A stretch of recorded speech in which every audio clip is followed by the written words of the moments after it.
ఏపీలో కొత్త ప్రభుత్వం వేగంగా నిర్ణయాలు తీసుకుంటోంది. గత ప్రభుత్వంలో నిర్ణయాలను ప్రక్షాళన దిశగా అడుగులు వేస్తోంది. ఇప్పటికే పలు పథకాల పేర్లు మార్చిన ప్రభుత్వం నిత్యావసరాలపైన ఫోకస్ చేసింది.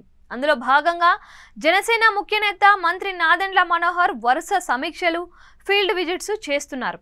రేషన్ సరుకుల పంపిణీలో చోటు చేసుకున్న అక్రమాల వెనుక మాఫియా ఉందని చెబుతున్నారు. దీనిపైన సిఐడి విచారణ చేపడతామని ప్రకటించారు.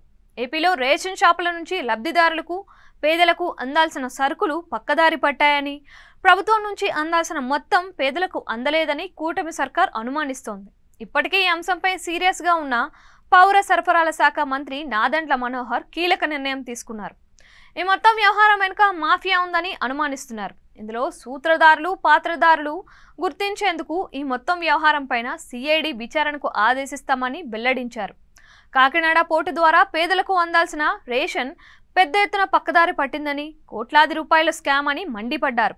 కాకినాడ పోర్టు నుంచి విదేశాలకు సరుకులు ఎవరి సహాయంతో వెళ్లాయి? రేషన్ మాఫియాలో ఎవరెవరు ఉన్నారు?